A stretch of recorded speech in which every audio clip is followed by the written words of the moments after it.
Howdy, everyone. I hope you're doing well, wherever, whenever you are, whatever time you are. Hope you're well. Hope you're splendid. I, of course, am your host, Landyn Zane, of your future favorite pop star, Landyn Zane. That's me. Hello. Nice to meet you. And this is your favorite podcast, For the Record. Today, as every Thursday episode, we have our Q&A episode of the podcast. I'm glad you're here. If you want to be part of the Q&A episode of the pod, send me a DM on Instagram with whatever questions you got. Tell me your drama. Tell me some secrets. Either tell me in the DM if you want me to say your name or not. You can tell me secrets. You can give me your dilemmas. Give me your dumb questions. Anything. Landyn, what about this? Landyn, what if this? What do you think about this? I got this going on. Give me your thoughts. Anything. Advice. I'm going to give it to you. It's probably not going to be great, but I'll give it to you. Whatever you got. Send me a DM. Let me know. Yeah.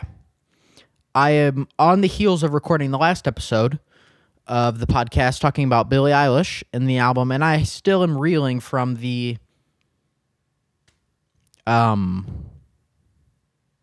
all the feelings that album has given me as an artist.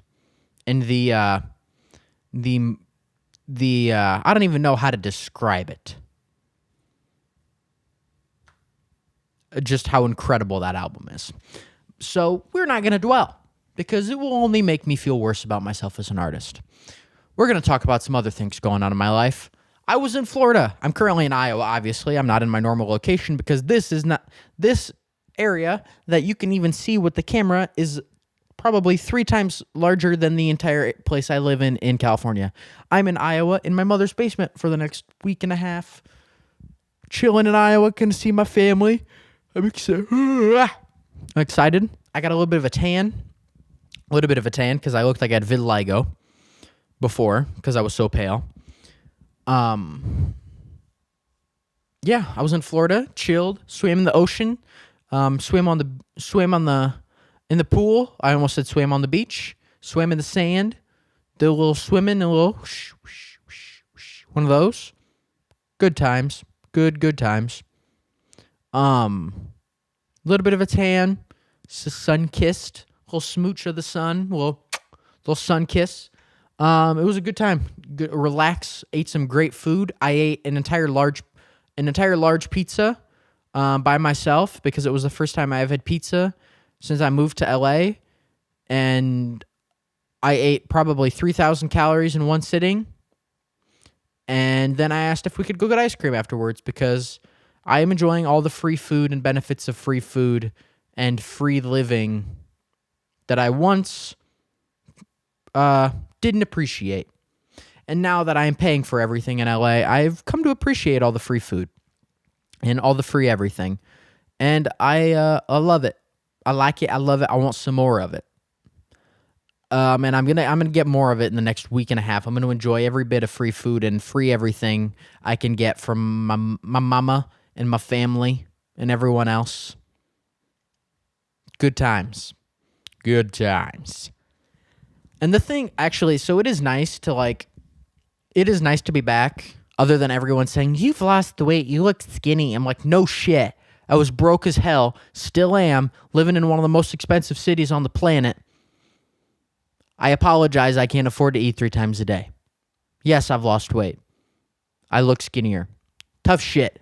Deal with it. You're still eating. You're not the one having to deal with it. You'll survive. I'm surviving, and I'm the one doing it. So that's whatever. But the thing I am enjoying is I've been able to drive around because my grandpa's letting me borrow his car. And I've been able to drive around and really remember what it was like to live here for so long, because the 4 months I've lived in LA have felt like an eternity. Both it feels like I haven't been there very long at all. 4 months is nothing, but it also feels like I've been there for so long. So there's this weird thing. But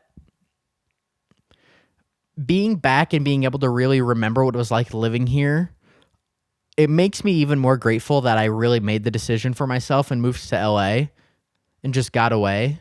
Because, like, I like being back, and it is definitely like being able to walk out on my mom's balcony and look around and not hear cop cars and see a car accident and see homeless people shitting in the streets. That is nice. It is nice to be able to walk outside and hear birds instead of like somebody yelling and traffic and honking and airplanes and everything. But like, I really like living in LA. And I'm glad I'm back, but I am looking forward to when I get to go back to LA. I'm not ready yet, but I know I will be. Just because like it's the closest I've ever felt to like my place, and it's definitely not somewhere I think I could stay long term.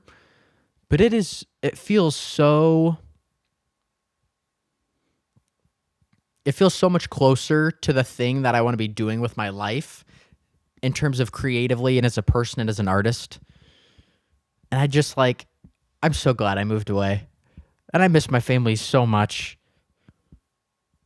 But like, it feels right. And it's such a nice feeling to know that I feel like I'm doing the right thing for myself. I don't know. But I think we should dive into the Q&A. Did my phone get nope, we're good. Thought my phone was sitting in water. All right. Let's just dive into the Q&A. It's going to be a shorter Q&A episode today. I only have 8 questions, but we could probably we could improvise on these questions and we'll make it work. So, question 1. If you could talk to an inanimate object, if you could talk to an inanimate object, what would it be and why? So, I have 2 options. 1, because I'm really curious of what it would say. And 2, because I think it would be the most fun. My car, I think would be the most fun because it would help. I could talk to it, and if it could talk to the other things around me and the other cars around me, it could swear with me at the other cars and the other people on the road, especially in LA, because those fucking people cannot drive to save their lives. So that would be fun. And also for my car to tell me if my car could tell me what maintenance it needs at what time, it would save me so much money. Of I don't feel good. I need an oil change. That'd be nice. Landyn, take me to get an oil change. Take me to Jiffy Lube. Is Jiffy Lube still a thing? I think so. That would be nice. And then the other thing that I think would be interesting is the conversation would be awful because it would be kill me, let me die. But a toilet, having a conversation with a toilet about what its life is like being a toilet, it would be, if a toilet could tell us its thoughts and how it felt about its life, it would literally be shoot me, put me out of my misery, end my life, it's over, do it, take me out. Because being the life of a toilet isn't a good one. You got people's ass on you all the time, nice and warm. Ugh, yuck. And we won't even mention what actually happens after that. That'd be a horrible life. But I would like to see what it says. It would be weird if it was I love it. Nope, I'm out. If I talked to my toilet and it told me it was yeah, I love it, I'd be all right, time to go get a Kohler or time to go get a different toilet. Yeah. Those are the 2. Because everything else, if you pick food, you're eating food. So then you have the whole sausage party movie of they take a bite and then everyone starts screaming. So that'd be boring. Or that wouldn't be fun. And not much, there's not much else. Ooh, if I could talk to my guitars or my pianos, that'd be cool. My instruments. Because I bit my tongue. If I could talk to my instruments, that'd be cool. Because I already talked to them. Or if they could talk to me. Because I already really talk to them and as I write and stuff. And I yell at them. And then when I get frustrated, I go, or I slam the keys, and they'd scream at me and tell me to stop doing that. But I'd probably pick car or toilet or instruments. Or I pick all of them. Mainly car, though. I think it'd be the most fun. All right. Question 2. Have you ever had any songs inspired by dreams? So, no. The simple answer is no. There's probably been things or words or sentences I've heard or things I've felt in dreams that I've come out of and written about in my notes app or written some words in my notes app. But I've never had the thing where like Paul McCartney talks about writing yesterday of like waking up from a dream and literally like feeling like yesterday was a song that just came to him. I've never had that before. I would love to have that. That would be amazing. But I've never had that feeling before of like I woke up and there was a song there. Because I also wake up and I feel like every time I wake up from sleep, like an actual night of sleep, you could probably like I could be staring at you straight in the face. You could probably rob me blind and I would forget. Or I would fall back asleep or think it was a dream or like I wouldn't remember it. That being said, don't do that because I'm actually a ninja and a secret spy and superhero and I would actually fight you and beat you. But hypothetically, that's what it's actually like when I wake up.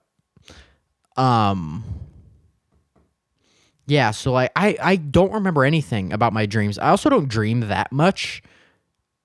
There's many, many nights where I wake up and I'm like, I don't remember a single dream or think I dreamed that night. But so I just don't have much memory of anything when I wake up. Like I could send you a text message or you could text me or call me while I'm sleeping. I could momentarily wake up, we could talk, and I will forget it by the time I'm actually fully awake. So it's just like I don't have the ability to remember things in my dreams in the first place. So honestly, even if the song yesterday came to me in a dream, I'd probably forget it. I should get a dream journal or get better at like grabbing my phone and being half awake and singing something into my voice memos. I should try to do that more because maybe I could have something. But up until this point, I have not had a song come to me in a dream. Question 3. If you created a new holiday, what would it be? If you created a new holiday, what would it be? It would be on February 13th, and it would be burned down to the Hallmark card store day. The Hallmark, I know people are, actually Valentine's Day has been around for this long in history, and the Hallmark Company didn't create Valentine's Day. Shut up. Shut up. Valentine's Day is the worst holiday ever. It's awful. Valentine's Day it's the only purpose of Valentine's Day is like 3 things. Make people feel bad for the gifts that they bought that were terrible. Make people bad for feeling like they forgot, or make people bad for forgetting it was going to be Valentine's Day, not getting their partner anything, or making single people feel bad about themselves because they don't have a partner. So few people actually enjoy Valentine's Day. It should be gotten rid of. So my new holiday is on February 13th, and it's let's burn down the Hallmark Company card stores. It's called Boycott Hallmark Day, and we boycott Hallmark forever, and we do it every year, in perpetuity, forever. Because in my opinion, the people benefiting from Valentine's Day and making all the people sad is the Hallmark Card Company and the flower companies, but they get a pass because flowers are year-round and there's other holidays for flowers. The only reason people go to the Hallmark Company is for the terrible Christmas movies and Valentine's Day. I have a personal vendetta against the Hallmark Card Company.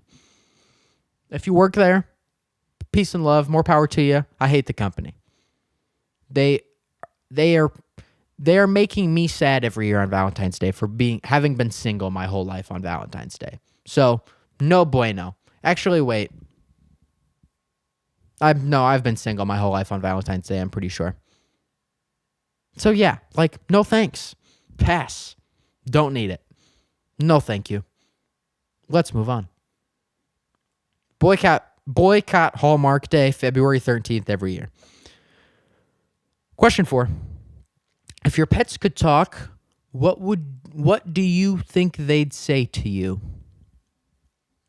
That's a dumb question. So, ow, I think I cut my eyebrow. Ow. Well, if I start bleeding on camera, you're going to know before I do. I don't know if I had the mic up to my mouth, but if you see a little blood trickling down, let me know. Yell at your TV or your phone or your screen or your car stereo. Whatever you're listening to or watching this on. Because you'll know before I do. Anyways, if your pets could talk, what do you think they'd say to you? So upstairs, there are 3 dogs. There's a Reggie, a Conrad, and a Stella. We have a Reggie, who is a sweet boy. He's a little tiny fluffy dog with the big ears. He would be sweet. He'd be loving, but he begs a lot because he's cute and he thinks he can get whatever he wants because he's correct, because everyone will give him whatever he wants. So he would just beg and ask for everything. Conrad, I am genuinely convinced, has autism. I'm 99.9% sure that he has autism, and he would just like I don't even know what he would do. He's just so like, I don't know what he would do. He'd probably just sing songs all day. I think he would sing like show tunes and Disney songs and like that type of thing. Or he'd sing like nursery rhymes. I think he'd just sing. Stella is my favorite dog. Love her to death. She's the bitch dog of the house. She thinks she rules everything. She thinks she's in charge. So she would just bark orders at everyone. So I don't want any of them to be able to talk. But that's probably what they would talk about. Or what they would do if they could talk. Yeah. Question 5. What is the song of the summer for you? Oh, gosh. The song of the summer. So the thing about like the idea of the song of the summer is that, one, it's become a super big thing on TikTok of like, did I just make the song of the summer? No, you didn't. You didn't. And I think I've probably done that before too. And I try not to do that type of music or that type of promotion because it's super cheap. But like, what? Oh boy. Gosh. What song would I call the song of the summer for me? I have to say it because I just recorded the episode and I said it was my favorite album of the year because it is. I would have to pick a song from Hit Me Hard and Soft. I'd probably go, it has to give summer vibes off though. So maybe Lunch or L'amour de ma vie. Just because of that, like the jazziness and then it kicks into that upbeat section of the song. But I'd probably go Lunch because it feels the most summery and the most bright and very upbeat and very groovy. Yeah, I'd probably go Lunch or like I know most people are saying Espresso. That's in the conversation. That's a great song. Or like, what else have I been listening to a lot that's new? I really like Risk by Gracie Abrams. I absolutely love. There's so many. So many. But I'd probably, if I had to pick one, just because it's new and it's fresh on the mind, I'd go Lunch by Billie Eilish. Yeah. Number 6, question 6. What's the next step for you in LA and as an artist? Like, what's your next goal you want to hit? What's your next goal you want to hit as an artist in LA? Okay.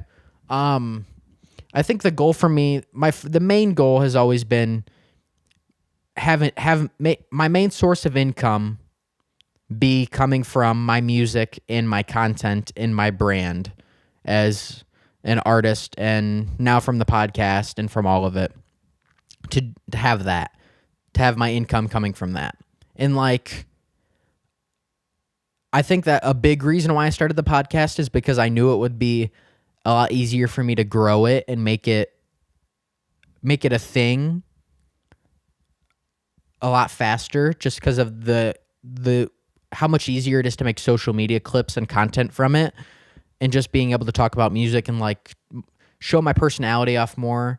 And I knew that I would be able to build that and potentially make it more of an income stream faster than my music, and it would give me something else to try and do.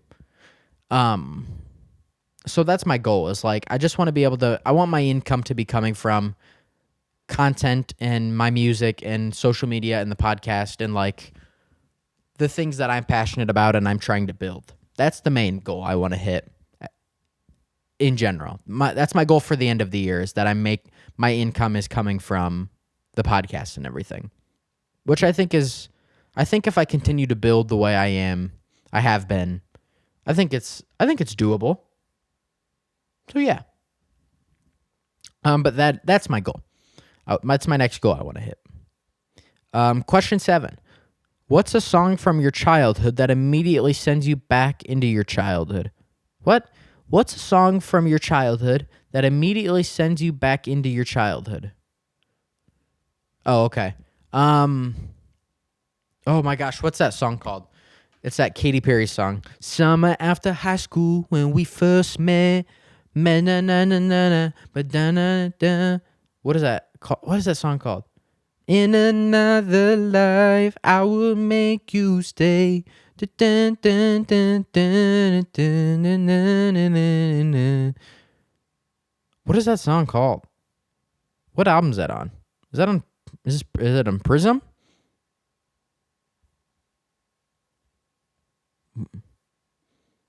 Where is it at? The One That Got Away. The One That Got Away. That is that song. That something about that song, I hear it and it pulls me back to a very specific time in my childhood of hanging out with one of my childhood friends and being in the back of his mom's car and like playing with Legos and stuff. And that song, it was like 2011. And just like playing with Legos as she drove us to like get like McDonald's or some fast food. Like being like 10 or 11. I don't even think I was that old. Like that song immediately pulls me back to that moment. And that's one of those memories and songs from like my childhood that like I understand why people talk about nostalgia, because it's like everything seems so great in that moment. And I'm fully aware it wasn't. Just like things are never always 100%. It's just when we look back, it seems like they were. But that's one of those songs that when I hear it, I'm like, I remember being in the back of the car playing with like that Lego set and like running around, holding the little Lego pieces and running around the car and acting like we were fighting and having our stories and stuff.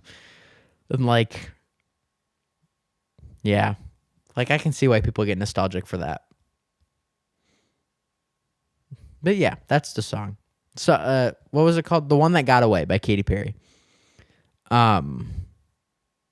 Question 8. Question 8. Invent a new slang word or phrase. A new slang word or phrase. So, well, that's not a question. That's a statement. And you're asking me to do that. So not really a question, but I think the one, actually, I kind of already invented it. It was in one of the first episodes. I tried to put together think smarter and think harder together, and I came up with think sharter as like a goof. And I was like, whatever, and I moved on from it. But I've actually found myself saying think sharter in my own head and like in conversations with people about like my music and everything I'm trying to do, and how I like, not only am I having to work harder, but I'm trying to work smarter and think harder and work harder and think smarter. So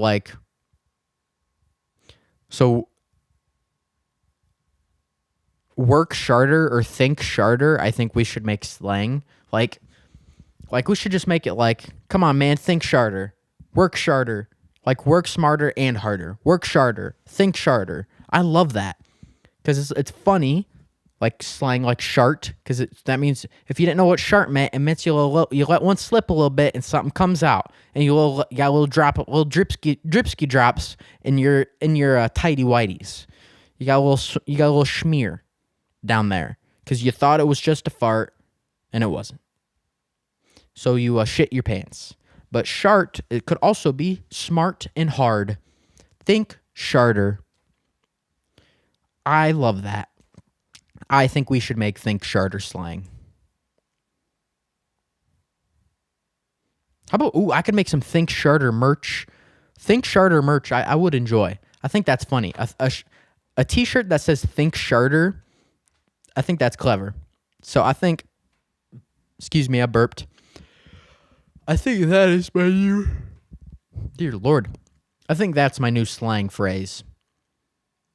Think sharter. I like it. It's funny. It's clever. I don't think I've heard it before. It all kind of comes together. Here's the deal, guys. I'm going to be honest. We're only 25 minutes into the pod. I'm out of questions. So we'll talk a little bit more about some other stuff.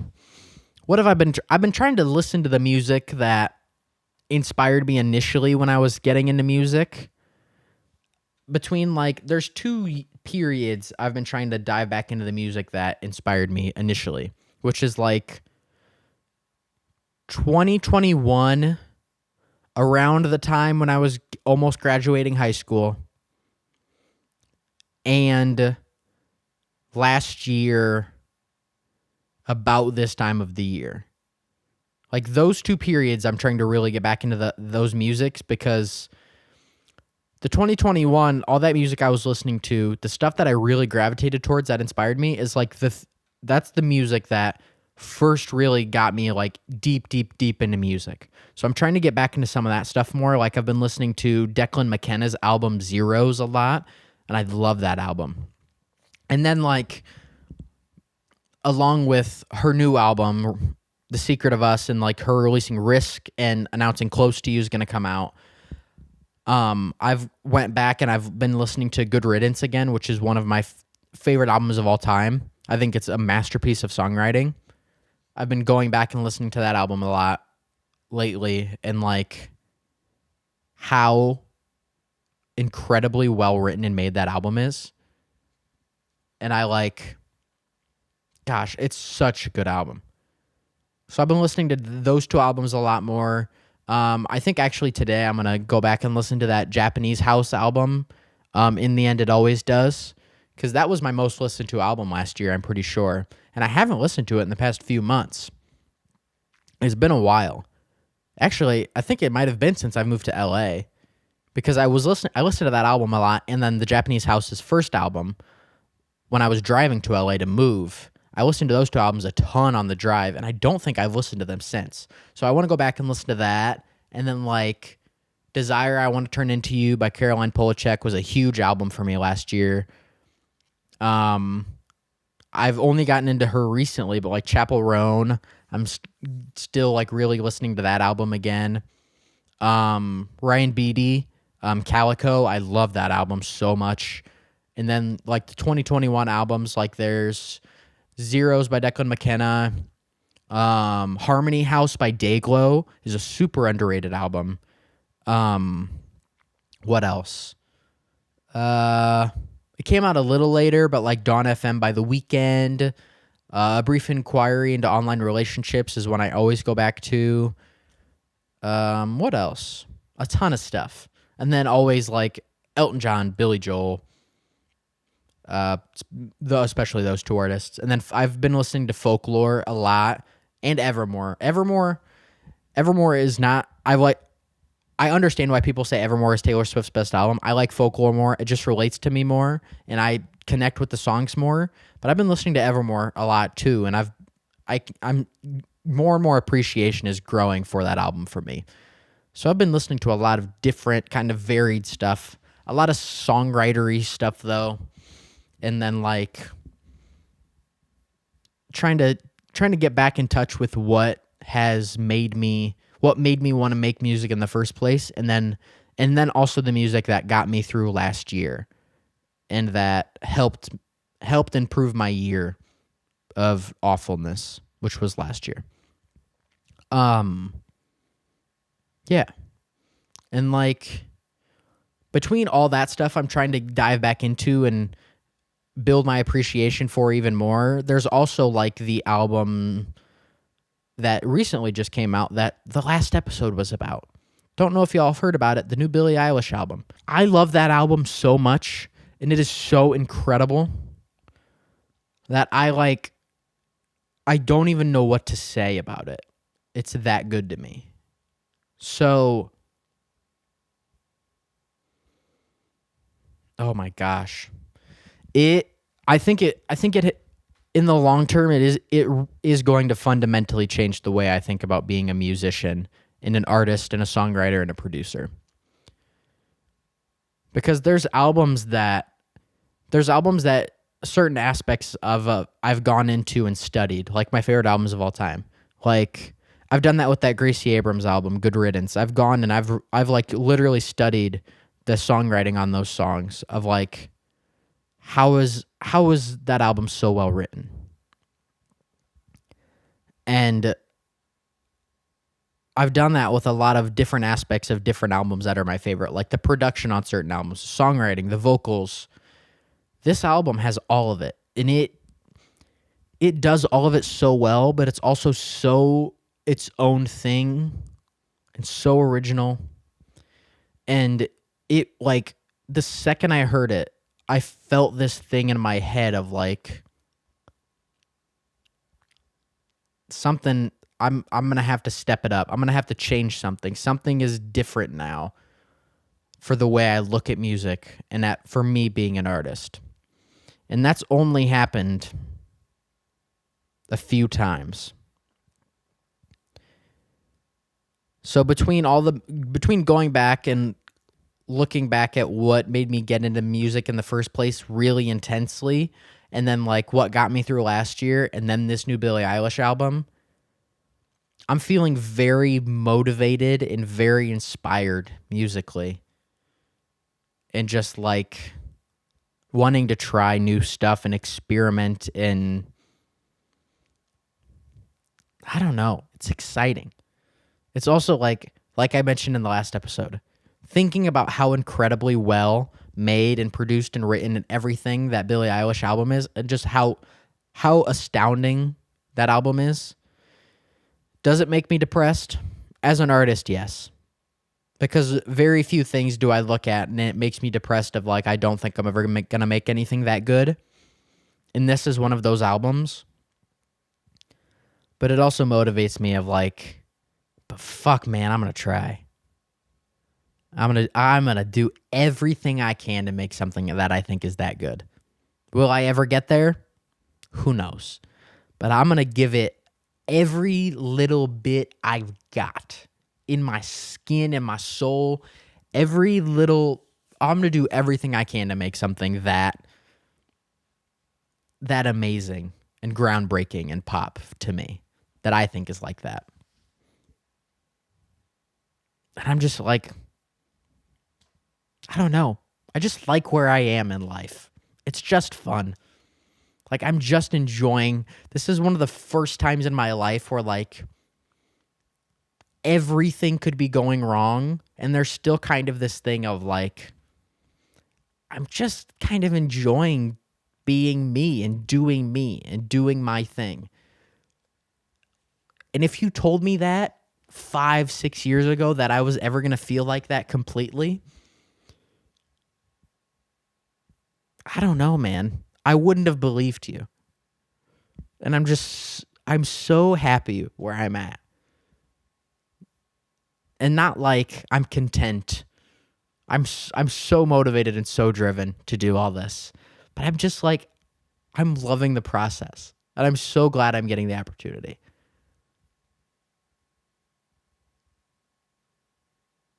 I don't know. It's a strange feeling. I don't really know. Like, I could talk more about it, but then this will turn into a therapy session, and you guys will charge me a copay. So I'm not going to do that. But I think we're going to wrap it up here, guys. Again, if you want to be part of the podcast, send me a DM on Instagram.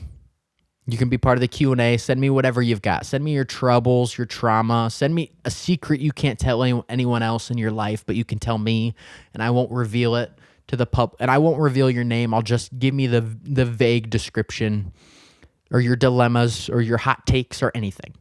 Send me a DM on Instagram, and you'll be part of the podcast. It'll be fun. But yeah, I think I'm gonna wrap it up. As always, I've been your favorite future pop star, Landyn Zane. And this is as it always will be. For the record. Peace up, A-Town. Bye.